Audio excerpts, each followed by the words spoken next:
जय हिंद बच्चों। अगर बच्चों आप लोग क्लास 9th के स्टूडेंट हैं और अर्धवार्षिक परीक्षा 2025 और 26 विषय ड्राइंग की तैयारी कर रहे हैं तो ये वीडियो आपके लिए काफ़ी ज़्यादा इम्पोर्टेंट होने वाला है।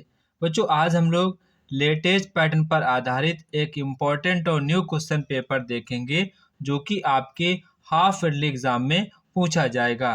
बच्चों ये क्वेश्चन पेपर आपका एनसीईआरटी पैटर्न पर आधारित है जो कि आपके एग्ज़ाम के लिए काफ़ी ज़्यादा इम्पोर्टेंट है। आप सभी लोगों को ये क्वेश्चन पेपर देखना चाहिए ताकि आपको ये पता चल सके कि एनसीईआरटी के अकॉर्डिंग आपके एग्ज़ाम में कैसे क्वेश्चंस पूछे जा सकते हैं।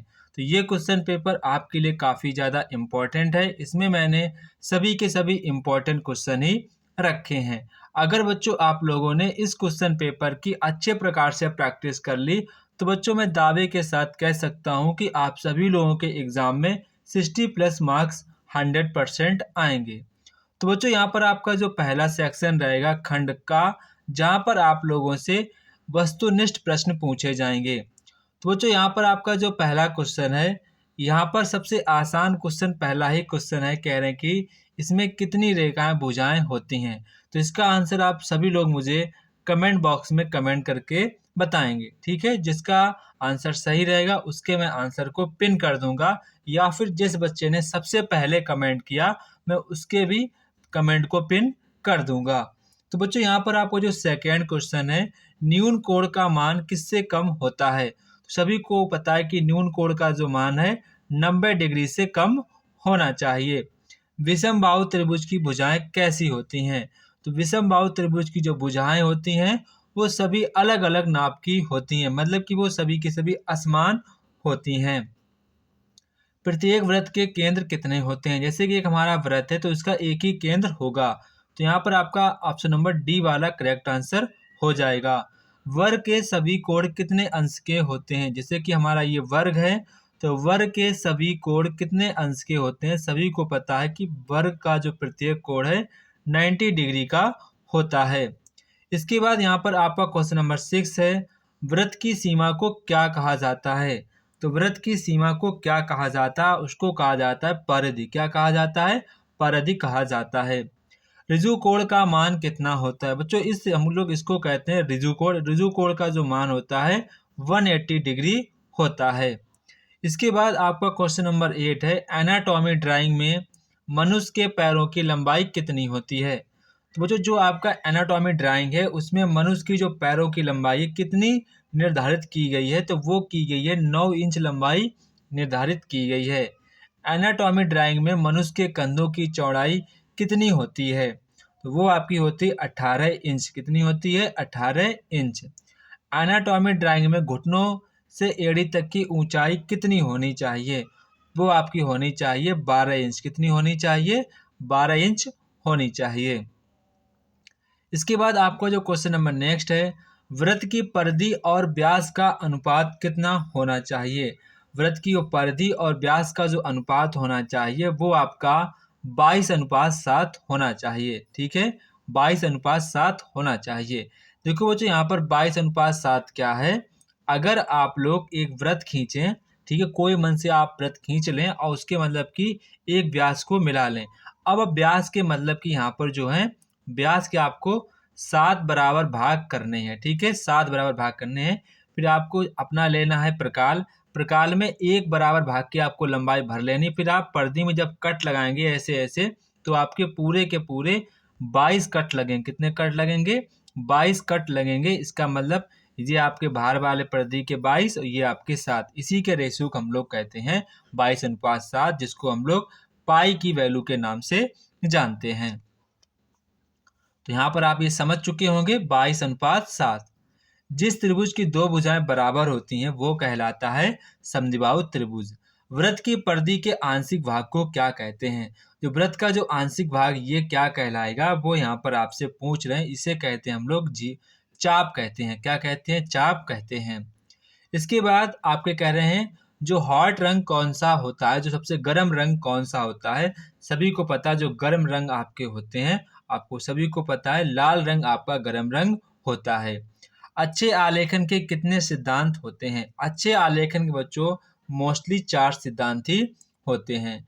लाल रंग का विरोधी रंग कौन सा है? तो लाल रंग का आपको पता है विरोधी रंग आपका हरा रंग होता है।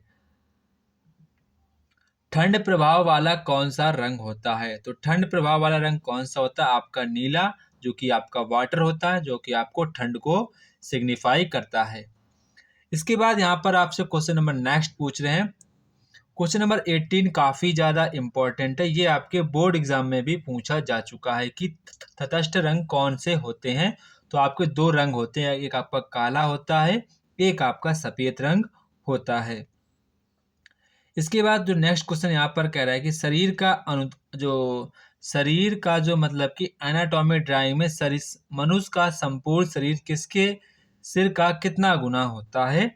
वो आपको 7.5 गुना, कितने गुना होता है? 7.5 गुना होता है।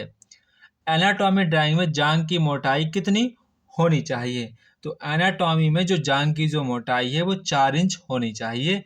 ये मतलब कि एनाटॉमी में एक्सेप्ट भी किया गया है। इसके बाद यहाँ पर आपका क्वेश्चन नंबर नेक्स्ट रहेगा प्राविधिक कला, जो कि आपका प्रत्येक क्वेश्चन आपका 5 नंबर का रहेगा। यहाँ पर आपको कोई 3 प्रश्न ही करने हैं। पटरी और प्रकार की सहायता से आपको 120 अंश का कोण बनाना है। सबसे पहले आप ये करेंगे। इसके बाद आप कोई चाप लेकर ये करके यहाँ पर यहाँ पर ऐसे करके ऐसे आप चाप लगाएंगे। यहाँ पर प्रकार की नोक रख के ये चाप लगाएंगे, फिर ये चाप लगाएंगे, फिर यहाँ से इसको ऐसे मिला देंगे। तो ये आपका जो कोण हो जाएगा, ये आपका 120 डिग्री हो जाएगा। इसके बाद यहाँ पर आपसे कह रहे हैं कि एक दी गई 5 सेंटीमीटर रेखा को आपको समविभाजन करना है। सबसे पहले आपको 5 सेंटीमीटर रेखा खींच लेनी है, फिर आपको पॉइंट पर आधी से ज़्यादा दूरी लेनी, इधर चाप लगाना, इधर चाप लगाना, फिर इधर रख के ऐसे चाप लगा देना है, फिर आपको ऐसे मिला देना, ये आपका समविभाजन हो जाएगा। इसके बाद यहाँ पर आपसे कह रहे हैं कि 5 सेंटीमीटर रेखा को आपको 2:3:4 अनुपात में विभाजित करना है। तो काफ़ी आसान है। सबसे पहले आप 5 सेंटीमीटर रेखा खींचेंगे। इसके बाद आपको 2:3:4 अनुपात इन सभी को जोड़ लेना है और एक न्यून कोण बनाना है। इक्वल लगाकर आपको ऐसे यहाँ पर 9 चाप लगा लेने हैं। फिर आप ऐसे समांतर रेखा खींच देंगे, जहाँ जहाँ आपको चाहिए ऐसे आपको वो अनुपात में बढ़ जाएगा। सेम ऐसे ही बनाया जाता है। इसके बाद यहाँ पर आपसे कह रहे हैं कि 4 सेंटीमीटर वाले समद्विबाहु त्रिभुज की रचना के लिए काफ़ी आसान है। सबसे पहले आप 4 सेंटीमीटर रेखा खींच लेंगे। इसके बाद इतनी दूरी भरकर आप यहाँ से एक चाप लगाएंगे, फिर यहाँ से रखकर एक चाप लगाएंगे, फिर आपको ऐसे मिला देना, आपका समद्विबाहु त्रिभुज बन जाएगा। इसके बाद यहाँ पर आपसे कह रहे हैं कि एक 5 सेंटीमीटर लंबी रेखा पर एक त्रिभुज की रचना कीजिए जिसके आपको आधार कोण दिए गए। सबसे पहले आप एक 5 सेंटीमीटर रेखा खींचेंगे, फिर आपको इधर से 45 डिग्री का यहाँ पर बनाना होगा, कोण बनाना होगा। इसके बाद यहाँ पर आपको 75 डिग्री का बनाना होगा कोण। ठीक है, ऐसे आपका ये बन जाएगा। ऐसे आपकी रचना ये बन जाएगी। ठीक है। इसके बाद आपका जो नेक्स्ट क्वेश्चन है यहाँ पर कह रहे हैं खंड का, जो कि यहाँ पर आपका आलेखन कला है। क्या है? आलेखन कला यहाँ पर आपसे कही, तो आपको आलेखन कला कर देनी है। यहाँ पर आपसे कह रहे हैं कि मानव चित्रण आपका 15 अंक का है। तो यहाँ पर कह रहे हैं कि 15 सेंटीमीटर व्यास वाले वृत्त में कमल के फूल एवं पत्तियों पर आधारित रेखांकन कीजिए, उनके उचित रंगों से आपको रंग भरना है। इसके बाद यहाँ पर आपको रचनात्मक कार्य करने हैं। निम्नलिखित में से किसी एक विषय पर आपका चयन करना है, उसके बाद उस पर आपको स्केच बनाना है। ठीक है। खेलता हुआ बालक, पत्तियों सहित आम, सुराही, गिलास, बाल्टी। आपको किसी एक पर मतलब कि पेंसिल से ड्राइंग बनानी होती है और शेडिंग करनी होती है। तो ये था बच्चों हमारे क्लास 9 का इम्पोर्टेंट ड्राइंग का क्वेश्चन पेपर। अगर आपको अच्छा लगा हो तो प्लीज़ वीडियो में कमेंट करें और बताएं कि आपको अगला पेपर किस सब्जेक्ट पर चाहिए। बच्चों पढ़ते रहिए, आगे बढ़ते रहिए और अपने माँ बाप का नाम रोशन करते रहिए। जय हिंद बच्चों, फिर मिलते हैं अपने नेक्स्ट वीडियो पर।